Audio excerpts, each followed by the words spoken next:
Friends, आप Mukesh Goyal. I hope कि आप बहुत अच्छे हैं। और फ्रेंड्स, आज हम बहुत इंपॉर्टेंट टॉपिक के बारे में बात करने वाले हैं। और आपको पता है, आपके एग्जाम के लिए फॉर्म फिलअप होना शुरू हो गए हैं जून सेशन के लिए।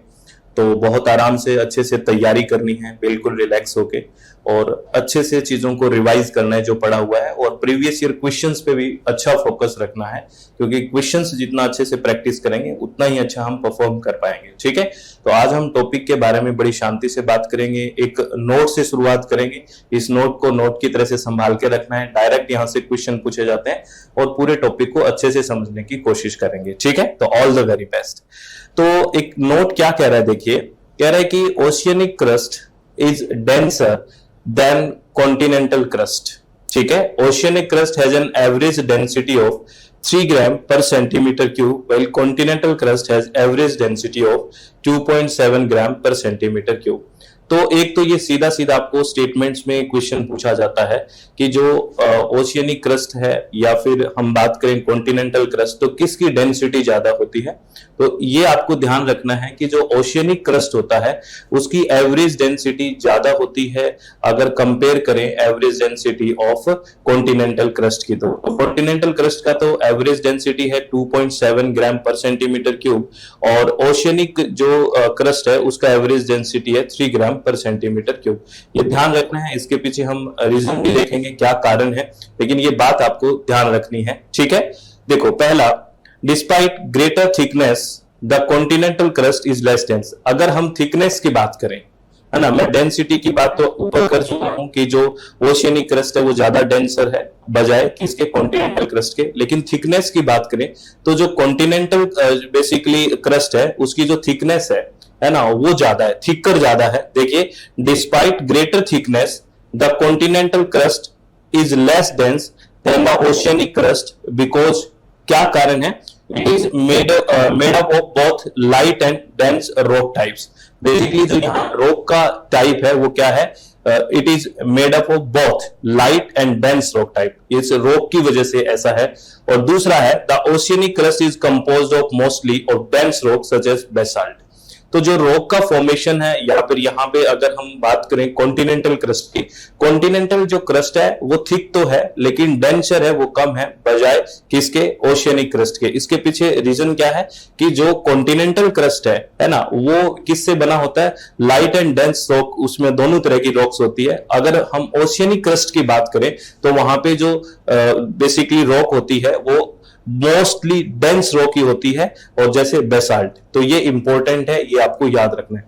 अब यहां पे एक क्वेश्चन बना कि जब ओशियनिक प्लेट है और कॉन्टिनेंटल प्लेट्स है जिस इनका कन्वर्जेंस हो, जैसे बात करते हैं ना डाइवर्जेंस कन्वर्जेंस, यानी कि आपस में टकरा रही है, तो कौन सा है वो नीचे रहेगी, सब डक्ट में कौन सी रहेगी। तो आप सीधी सी बात समझ रहे हैं कि जिसका डेंसिटी ज्यादा होगी वो नीचे रहेगा, क्योंकि डेंसर है तो हैवी है। क्योंकि डेंसिटी क्या होती है, अगर हम डेंसिटी की बात करें तो density is equal to mass upon volume, यही है डेंसिटी, ये है ना।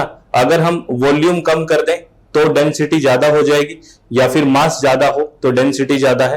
तो अब इस नोट को देखिए, when oceanic plate converse with continental plate, the oceanic crust will always subduct under the continental crust, है ना। ये बात समझ में आई क्यों होता है। अगर ओशियनिक प्लेट है कन्वर्ज करती है किसके साथ, कॉन्टिनेंटल क्रस्ट के साथ, तो जो ओशियनिक क्रस्ट है, ये मान लो ओशियनिक क्रस्ट है, तो ये हमेशा सबडक्ट रहेगी कॉन्टिनेंटल क्रस्ट के, क्योंकि जो ओशियनिक क्रस्ट है बेसिकली उस ओशियनिक क्रस्ट की जो डेंसिटी है वो ज्यादा है, और ज्यादा डेंसर होने की वजह से हैवी है तो नीचे रहेगी। ये इंपॉर्टेंट नोट है, ये ध्यान रखना। When an oceanic plate converges with the continental plate, the oceanic crust will always subduct under the continental crust. This is because of oceanic crust is naturally denser. ठीक है, ये इंपॉर्टेंट है। और naturally denser का कारण हमने देख लिया कि ओशियनिक क्रस्ट है वो मोस्टली क्या है, डेंस रॉक होती है, जैसे यहाँ पे बेसाल्ट। ठीक है, ये ध्यान रखना है, ये काफी इंपॉर्टेंट नोट है, और ये आपको आई थिंक समझ में भी आ गया होगा। और एक बात मैं और आपसे पूछूं, जब हम अर्थ का इंटरनल स्ट्रक्चर की बात करते हैं तो हम क्रस्ट से जाके मेंटल फिर कोर तक जाते हैं। तो आप ये बताइए कि जब हम अर्थ सरफेस से जब हम नीचे जाएंगे, बेसिकली जब क्रस्ट से हम कोर की तरफ जाएंगे तो डेंसिटी क्या होगी, डेंसिटी सीधी सी बात है, अगर हम क्रस्ट से हम कोर तक जाएंगे तो डेंसिटी इंक्रीज होगी, डेंसिटी बढ़ेगी। क्यों बढ़ेगी, क्योंकि अब जब जैसे नीचे जाएंगे तो प्रेशर बढ़ेगा, प्रेशर बढ़ेगा, प्रेशर बढ़ने से वॉल्यूम होगा वो कम होगा, और जैसे वॉल्यूम कम होगा तो डेंसिटी बढ़ेगी। ठीक है, ये आगे भी हम बात करेंगे, तो ध्यान से सुनना है। ठीक है, ये आई थिंक दोनों बातें आपको समझ में आई होगी। अब हम बात करें आगे, एक बार आगे डिस्कस करने से पहले अगर आप विलिंग हैं तो मैं आपको एक इंफॉर्मेशन शेयर कर देता हूं। जो स्टूडेंट जून सेशन के लिए तैयारी कर रहे हैं, इसी जून सेशन के लिए नेट के एग्जाम के लिए, उसके लिए हमने 10 दिन के लिए 70% ऑफ किया है फ्रेंड्स। 70% ऑफ करके हमारी जो फीस है इस जून सेशन के लिए वो है 2775, 2775 रुपए है। इसमें आपको कंप्लीट डिटेल्ड जो रिकॉर्डेड वीडियोस भी मिलेंगे, प्लस लाइव सेशन भी चल रहे हैं, उसमें भी आप इंक्लूड हो जाओगे। ओनली 2775। और यहां जाके, ये तो जून बैच की फीस है, और कोई स्टूडेंट अगर 6 मंथ के लिए चाहता है, 12 मंथ के चाहता है, तो यहां पे आप क्लिक करके आप वैलिडिटी चेंज कर सकते हैं और उसकी फी भी चेंज हो जाएगी। तो अभी जो जून सेशन के लिए फीस है वो 2775 है, और ये फीस जो रखी हुई है हमने, ये 10 डेज के लिए बेसिकली ये हमने शुरू किया था 17 को, यानी कि 27 अप्रैल तक ये फीस रहेगी। और अगर आप कॉम्बो पैकेज लेते हैं, यानी कि आपको पेपर 1 के साथ पेपर 2 यानी कि दोनों की अच्छी से तैयारी करनी है, तो कॉम्बो पैकेज भी आप ज्वाइन कर सकते हो। इन दोनों में 75% ऑफ है टिल 27, यानी कि 4 to 37 में आप दोनों पेपर ज्वाइन कर सकते हैं इस सेशन के लिए, जून के लिए। ठीक है, और कहां पे? अपनी वेबसाइट है, that is www.swmg.in। Mobile app है जिसका नाम है SWMG, और ये कॉन्टैक्ट नंबर है, और इसका लिंक भी आपको डिस्क्रिप्शन बॉक्स में मिल जाएगा। अगर कोई जानकारी लेनी है तो इस नंबर पे आप जानकारी ले सकते हैं। ठीक है, बहुत इंपॉर्टेंट, और सब सिलेबस A to Z होगा, बिल्कुल शांति से। अगर आप विलिंग है तो आप ज्वाइन कर सकते हो। चलो, अब हम जो ऊपर नोट पड़ा है उसके बाद हम इंटरनल बात करते हैं, इंटरनल स्ट्रक्चर की अर्थ की बात करते हैं। तो बेसिकली हमें पता है ना, कुछ टर्म्स है यहाँ पे, वो हमें ध्यान से समझनी है। क्रस्ट मेंटल कोर के बारे में हम जानते हैं, अपर को मेंटल है, लोअर मेंटल है, आउटर कोर है, इनर कोर है, ये सब बातें जानते हैं। फिर हम डिसकंटिन्यूटी के बारे में भी अभी जानेंगे कि कौन कौन सी है, तो ध्यान से समझना है। सबसे पहले अगर हम लिथोस्फीयर की बात करें, है ना, लिथोस्फीयर क्या है? अगर आपको डायरेक्टली क्वेश्चन पूछ ले कि लिथोस्फीयर है वो किस किस चीजों से मिलकर बना होता है, तो हम कहेंगे जो क्रस्ट और अपर मेंटल है ना, अपर मोस्ट जो पार्ट है मेंटल का, वो दोनों मिलकर लिथोस्फीयर बनता है ना। क्या है? Lithosphere refer to the rigid outermost shell of earth, है ना, which include both the continental and oceanic crust as well as uppermost mental.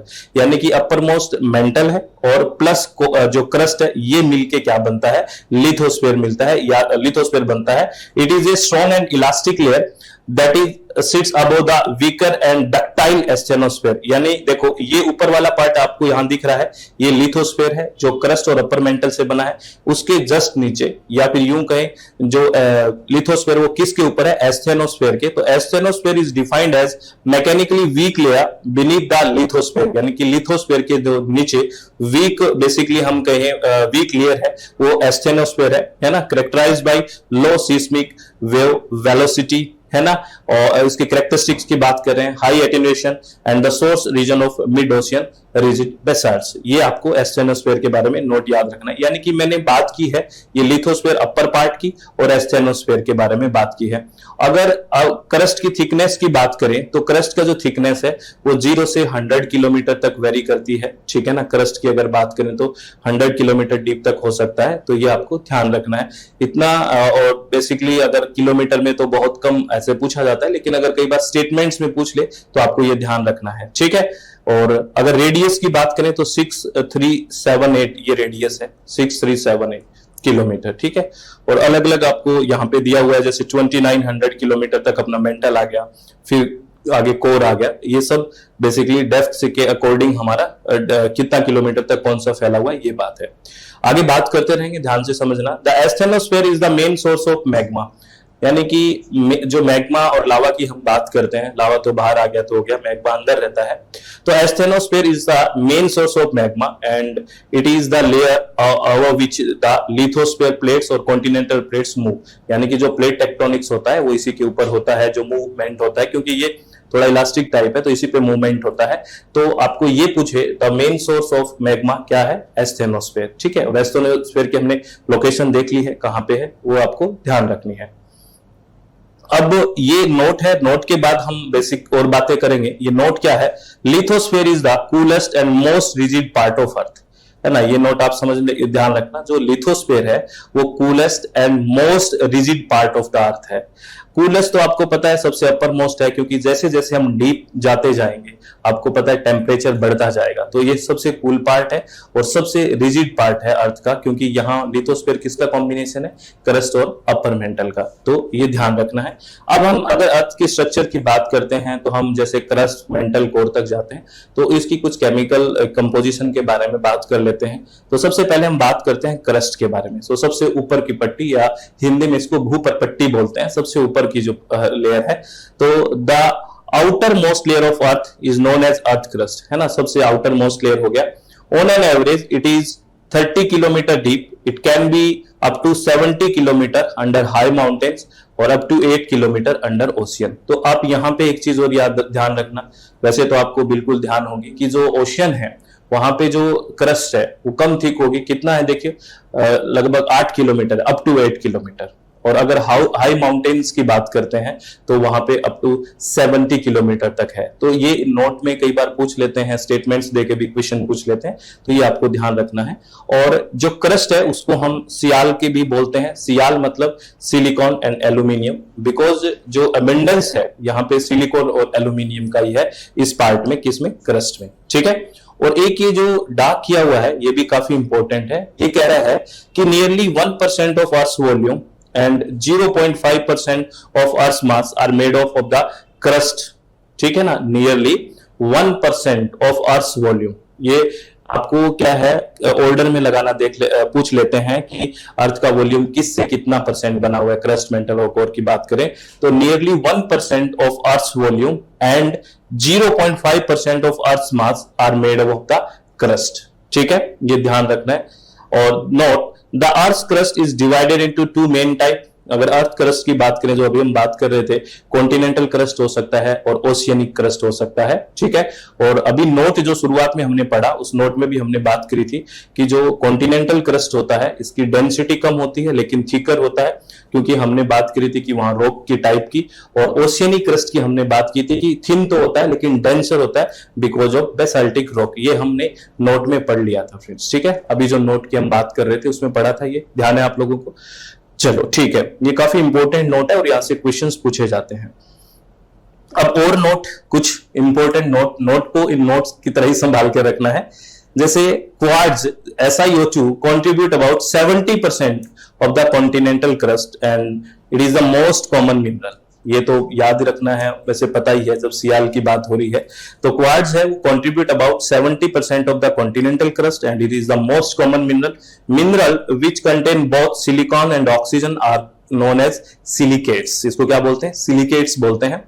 और एक ये जो नोट है, थर्ड नोट, ये बड़ा इंपॉर्टेंट है। क्या कह रहा है, अवर 99% of earth crust is composed of just 8 elements. अगर अर्थ क्रस्ट की बात करते हैं तो 8 एलिमेंट ऐसे हैं जो 99% है, यानी कि अगर 99% of earth crust is composed of just 8 elements. वो कौन कौन से हैं, oxygen, silicon, aluminium, iron, calcium, magnesium, sodium and potassium. ये 8 ऐसे एलिमेंट है बेसिकली जो अर्थ क्रस्ट का 99% भाग बनाते हैं। तो बड़ी इंपॉर्टेंट बात है, ये 8 के 8 इतना मतलब ज्यादा है ना, तो ये ध्यान रखना है। उसके बाद अगर हम सेकंड की बात करें दैट इज मेंटल, है ना, mantle. The second layer of earth is called mantle. It is separated as upper mantle up to 700 kilometre, क्योंकि 2 भाग में मेंटल की बात करते हैं, अपर मेंटल और लोअर मेंटल। अपर मेंटल है वो 700 किलोमीटर तक है और लोअर मेंटल है वो 700 से 2900 किलोमीटर तक है ना। और इसमें क्या है, इसको हम सीमा बोलते हैं, यानी कि सिलिकॉन एंड मैग्नीशियम, है ना। It is made of dense and rigid rock which have the predominance of magnesium and silicon, that is SIMA. जैसे हमने क्रस्ट की बात की थी सियाल, वहां यहाँ पे है सीमा। और ये नोट, फिर नोट की बात आती है, the SIMA layer is also called basal crust, है ना। इसको बेसल क्रस्ट और बेसल लेयर भी बोलते हैं। क्यों बोलते हैं, because the ocean floor are mainly SIMA. क्योंकि ओशियन फ्लोर की बात करते हैं तो ओशियन पे क्रस्ट हमने देखा बहुत ही थिक है, तो ओशियन क्रस्ट पे मेनली क्या है, मेंटल यानी कि सीमा, यही है। It is also sometime called the oceanic crust. देखिए इसके कितने नाम है, ये ध्यान रखना है। SIMA layer is also called the basal crust, basal layer. Because the ocean floors are mainly sima, it is also sometime called the oceanic crust. अब यहां पे देखिए, जब हमने क्रस्ट की बात की थी तो 1% और आधा % की बात की थी अर्थ का वॉल्यूम और मास में, लेकिन अब मेंटल की बात करिए, देखिए nearly 84% of earth volume and 67% of earth mass is occupied by the mental. देखिए कितना ज्यादा पार्ट है, समझ रहे हो आप? 84% of earth volume and 67% of earth mass is occupied by the mental. ठीक है, बहुत इंपॉर्टेंट बात है, ये ध्यान रखना है। अब अगर हम सबसे इनर मोस्ट की बात करें, दैट इज कोर, है ना, इनर मोस्ट लेयर है, और ये 2900 किलोमीटर से 6371 किलोमीटर तक है, और इसको हम निफे भी बोलते हैं क्योंकि निकल और आयरन की वजह से, है ना, इसकी वजह से बोलेंगे, है ना। It is also has 2 part, ये इसके भी 2 पार्ट है। जो लिक्विड पार्ट है दैट इज आउटर कोर, है ना, और इनर कोर है वो सॉलिड है, क्योंकि बिकॉज ऑफ प्रेशर, ये भी आपको ध्यान रखना है। और ये जो कोर है वो अर्थ का वॉल्यूम का लगभग 15% है, और अगर अर्थ के मास की बात करें तो 32.5% है। तो अगर देखें तो सबसे ज्यादा पार्ट मेंटल का है, फिर कोर का है, और सबसे कम क्रस्ट का है, 1 और 0.5% ही था। सबसे ज्यादा मेंटल का था और बीच में है कोर। तो ये ध्यान रखना है, बीच में मतलब इसका जो पार्ट है कॉन्स्टिट्यूट जो कितना है नियरली, तो 15% और 32.5% है। एक बैरिस्फीयर की बात करते हैं, ये क्या है? Barysphere is sometime used to refer the core of the earth और समटाइम द होल इंटीरियर। जो कई बार शब्द यूज कर लेते हैं बैरिस्फीयर, है ना, किसके लिए? कोर के लिए, या फिर होल इंटीरियर पार्ट है उसके लिए यूज कर लेते हैं। और ये नोट है, इसको भी नोट की तरह संभाल के रखना है। ये नोट क्या कह रहा है? The main difference between sial and sima are their composition, thickness and density. Sial is compose mainly of silicon and aluminium, बताइए हमें, इज थिकर, ये ज्यादा थिक है, and less dense than sima. ठीक है, और हमने बात की थी कि जैसे जैसे हम डीप पे जाएंगे वैसे डेंसिटी तो बढ़ती ही जाएगी, हमने शुरुआत में बात की थी। SIMA on the other hand is compose mainly silicon and magnesium, is thinner and more dense than SIAL. ठीक है, ये तो जैसे जैसे आप क्रस्ट से कोर की तरफ जाओगे तो डेंसर तो होता ही ज्यादा जाएगा, ये भी आपको ध्यान रखना है। ठीक है, अब रेडियस ऑफ अर्थ की बात करें तो ये तो हमने बात कर ली, 6371 किलोमीटर है, और अर्थ की जो एवरेज डेंसिटी है अगर कोई पूछे तो 5.5 ग्राम पर सेंटीमीटर क्यूब, ये एवरेज डेंसिटी है ना। ये पूरी अर्थ की बात कर रहा हूं मैं, जो शुरुआत में बात की थी वो क्रस्ट की थी, ध्यान रखना। ठीक है, कहीं आप कंफ्यूज हो जाओ तो। और ये नोट वो जो हम बात कर रहे थे, density of earth increase toward the centre of earth, है ना, जैसे जैसे सरफेस से सेंटर की तरफ जाएंगे वैसे वैसे डेंसिटी इंक्रीज होगी। It is because the pressure increase toward the centre of earth, क्योंकि प्रेशर बढ़ेगा तो वॉल्यूम कम होगा, डेंसिटी बढ़ेगी। Presence of more denser material, और दूसरा वहां पे ज्यादा डेंसर मटेरियल भी है at deeper layer of earth also cause the increase of density. यहाँ पे अर्थ स्ट्रक्चर की बात की गई है, जैसे crust, upper mantle, lower mental, outer core और इनर कोर, और इसकी थिकनेस की बात की गई है, जैसे 30, 720, 2171 मीटर में कितना थिक है, और इसकी डेंसिटी भी बात की गई है। और जैसे जैसे आप क्रस्ट से इनर कोर की तरफ जा रहे हैं, जैसे जैसे आप देखिए डेंसिटी बढ़ रही है, जैसे जैसे आप जा रहे हैं डेंसिटी बढ़ ही रही है। ठीक है, ये आप थोड़ा वैल्यू भी ध्यान रख सकते हैं। और यहाँ पे किस तरह की रॉक्स है वो भी हमने यहाँ पे लिख दिया है ना, कौन कौन सी रॉक्स है ये भी आपसे पूछ लेते हैं। ठीक है, तो ये भी आपको ध्यान रखना है। चलो बहुत बढ़िया, ये टेबल का आप स्क्रीनशॉट लेके ध्यान रख सकते हैं। ठीक है, और अब हम ये सीधा सीधा मैं बात करूं इसका, बिल्कुल यहाँ पे कुछ डिसकंटिन्यूटी है। डिसकंटिन्यूटी का मतलब आप समझ रहे होंगे कि जो ऊपर से कुछ प्रॉपर्टी चलती आ रही थी वो चेंज हो गई, है ना, किसी भी तरह का चेंज हो सकता है ना, प्रेशर का, टेम्परेचर का, बहुत सारी चीजें वहां की जो मटेरियल है, तो वो डिसकंटिन्यूटी है, या कौन सी डिसकंटिन्यू क्या बोलते हैं, ये सीधा आपसे क्वेश्चन पूछ लेते हैं। इसकी डिटेल की बात तो हम बाद में करते हैं, मैं आपको सिर्फ यहाँ पे आज नाम बताऊंगा। ठीक है ना। The discontinuity between the hydrosphere and crust, जो हाइड्रोस्फीयर ऊपर, सबसे ऊपर हाइड्रोस्फीयर और क्रस्ट का जो बीच का जो डिसकंटिन्यूटी है उसको हम बोलते हैं कॉनराड डिसकंटिन्यूटी। ये नाम याद रखना है, हाइड्रोस्फीयर एंड क्रस्ट के बीच जो डिसकंटिन्यूटी है दैट इज कोनराड डिसकंटिन्यूटी, ठीक है, जो यहाँ पे है, जैसे सी है समुद्र हाइड्रोस्फीयर और जो क्रस्ट है उसके बीच की जो डिसकंटिन्यूटी है कोनराड डिसकंटिन्यूटी है। मोहर डिसकंटिन्यूटी के बारे में कई बार क्वेश्चन पूछा जाता है कि ये किस किस के बीच की डिसकंटिन्यूटी है, ठीक है ना। तो the discontinuity between the crust and mantle is called as Moho discontinuity और मोहर डिसकंटिन्यूटी, यानी कि क्रस्ट और मेंटल के बीच की जो डिसकंटिन्यूटी है, देखिए ये मोहर डिसकंटिन्यूटी है, ठीक है, ये ध्यान रखना है। और एक है रेपिटी डिसकंटिन्यूटी, वो कहां की है, the discontinuity between upper mantle and the lower mental, ये जो अपर मेंटल है और ये लोअर मेंटल है, इसके बीच की जो डिसकंटिन्यूटी है रेपिटी डिसकंटिन्यूटी है, ये आपको ध्यान रखना है। उसके बाद है गुटेनबर्ग्स डिसकंटिन्यूटी, ये कहां है, core is separated from the mental, ये जो कोर है, ठीक है ना, ये कोर है और ये लोअर मेंटल है और ये कोर है, ये सेपरेटेड होता है बाय द गुटेनबर्ग डिसकंटिन्यूटी। इनके नाम याद रखने और कहां किस किस के बीच की डिसकंटिन्यूटी है, ये डायरेक्ट क्वेश्चन पूछा जाता है, मैच करना। और लास्ट में लेमन डिसकंटिन्यूटी, और ये किसके बीच में है, ये अपर कोर और लोअर कोर के बीच की जो डिसकंटिन्यूटी है, ये वाली लेमन डिसकंटिन्यूटी है, तो ये आपको ध्यान रखना है, ठीक है ना। तो यहाँ पे भी नोट किया हुआ लिथो, एस्थेनो, मेजो और डायस्फेयर, ये भी आपको ध्यान रखना है। तो ये कुछ बातें आपको कैसी लगी, इंफॉर्मेशन अच्छी लगी तो मैक्सिमम लोगों के साथ आप शेयर कर सकते हैं, लाइक कर सकते हैं, अच्छे अच्छे कमेंट करोगे तो हमारा भी कॉन्फिडेंस बढ़ेगा और हमें भी अच्छा लगेगा। कैसा लगा आप बताइए, और आपसे कुछ क्या और आप पढ़ना चाह रहे हैं, किस तरह की बातें हैं, और आप कमेंट से बताते जाइए, ठीक है। और अब मैं फिर बैच के बारे में इंफॉर्मेशन दे देता हूं फ्रेंड्स, अगर आप विलिंग है तो ज्वाइन कर सकते हैं। आपको पता है अपनी वेबसाइट है दैट इज www.swmg.in और मोबाइल ऐप है SWMG और ये अपना कॉन्टैक्ट नंबर है। इस पे हम कंप्लीट पेपर 2 इन्वायरमेंट साइंस जिसमें डेली लाइव सेशन भी हो रहे हैं और जैसे ही आप ज्वाइन करते हो 10 के 10 यूनिट्स एक साथ आपको रिकॉर्डेड भी मिल जाती है। और इस की जो फी है अभी हमने 10 दिन के लिए यानी कि टिल 27 अप्रैल तक इसकी फीस में 70% डिस्काउंट किया हुआ है। अभी इस जून सेशन के लिए जिसमें आपको 10 की 10 यूनिट रिकॉर्डेड लाइव सेशन सब मिलेंगे, वो उसकी फीस है 2775, ठीक है। अगर आप विलिंग है तो आप ज्वाइन कर सकते हैं। अगर कोई स्टूडेंट चाह रहा है कि मैं 6 मंथ के लिए 12 मंथ के लिए ज्वाइन करूं तो यहाँ पे क्लिक करके वो वैलिडिटी चेंज कर सकता है और उसका प्राइस भी चेंज हो जाएगा। अगर आप कॉम्बो पैकेज ज्वाइन करना चाहते हैं कि मैं पेपर 1 और पेपर 2 दोनों को तैयारी करूं तो वो आप दोनों भी ज्वाइन कर सकते हैं। इसमें 75% का ऑफ अभी 10 दिन के लिए है। अगर आप विलिंग हैं तो आप ज्वाइन कर सकते हैं और अपनी वेबसाइट का लिंक आपको डिस्क्रिप्शन बॉक्स में मिल जाएगा, वरना याद रखो www.swmg.in या फिर प्ले स्टोर में जाके मोबाइल ऐप है SWMG, ठीक है।